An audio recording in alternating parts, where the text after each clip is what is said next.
कहते हैं प्यार अंधा होता है और जब ये इश्क परवान चढ़ता है तो फिर इंसान ये भी सोच नहीं पाता कि ये दुनिया उसकी दुश्मन बन जाएगी। ऐसा ही कुछ हुआ जबलपुर में, जहां बहन का गांव के ही लड़के से प्यार करना भाई को इतना नागवार गुजरा कि उसी भाई ने अपनी बहन की मौत की कहानी लिख डाली। इस रिपोर्ट से आप समझें।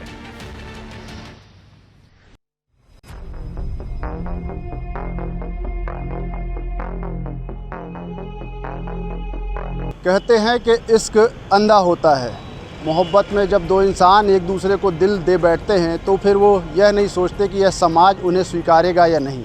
ऐसा ही कुछ हुआ जबलपुर में, जहां पर दो दिलों ने एक दूसरे से मोहब्बत तो कर ली, लेकिन समाज और यहाँ तक कि प्रेमिका का परिवार भी उसे एक्सेप्ट नहीं कर पाया और आखिरी में एक खौफनाक वारदात को अंजाम दिया गया। जबलपुर के बरगी थाना क्षेत्र अंतर्गत बीझा गांव के समीप घने जंगलों के बीच 20 अगस्त को एक शत विशत शव मिलने की सूचना लगी तो पुलिस मौके पर पहुंची। शव की हालत इतनी खराब थी कि पहचान करना तो दूर, उसके पास खड़े होना भी मुश्किल था।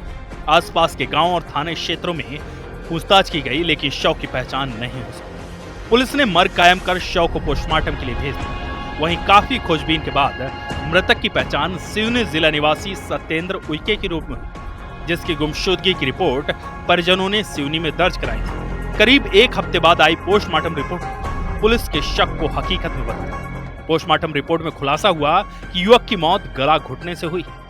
पुलिस ने हत्या का केस दर्ज कर जांच शुरू की और सबसे पहले मृतक के मोबाइल फोन की कॉल डिटेल निकाली। मृतक की कॉल डिटेल में सचिन यादव नाम के एक लड़के से मृतक की बात होना सामने आई, जिसके बाद पुलिस टीम ने सचिन यादव की हिरासत में लेकर सख्ती से पूछताछ की तो इस अंधे कत्ल की सारी कहानी साफ हो गई।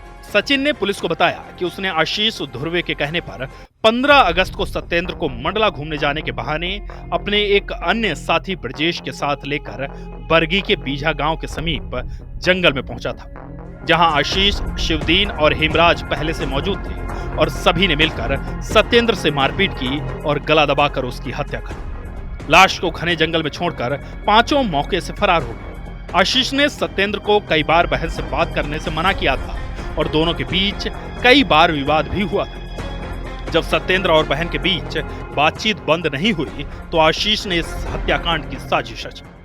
ये सिवनी का रहने वाला था सत्यम उइके और ये किसी लड़की से प्रेम करता था। उसका भाई जो था आशीष धुर्वे, वो इससे रंज रखता था और उन्होंने अपने दोस्तों ब्रिजेश इनवाती और शिवदीन, हेमराज, सचिन के साथ मिलकर 5 लोगों ने मिलकर इस हत्या को अंजाम दिया था। इसमें जो सचिन है वो गिरफ्तार हो गया है और शेष लोगों के लिए पुलिस टीम लगी हुई है। जल्द ही 4 जो शेष आरोपी हैं उनको भी गिरफ्तार कर लेंगे। बहन का इश्क भाई को इस तरह नागवार गुजरा कि कई बार समझाने के बाद जब बहन का प्रेमी नहीं माना तो बड़ी चालाकी से उसे मौत के घाट उतार दिया गया। लेकिन उसे नहीं मालूम था कि अपराध जब भी होता है अपने पीछे उसकी गवाही के सबूत छूट ही जाते हैं। अपनी बहन का गांव के ही लड़के सत्येंद्र से इश्क करना आशीष को इस तरह नागवार गुजरा कि उसने एक खौफनाक हत्याकांड को अंजाम दे दिया। अपने साथियों के साथ मिलकर आशीष ने सत्येंद्र को मौत के घाट उतार दिया, लेकिन उसे मालूम नहीं था कि जब भी अपराध होता है तो सबूत के निशान पीछे छूट ही जाते हैं।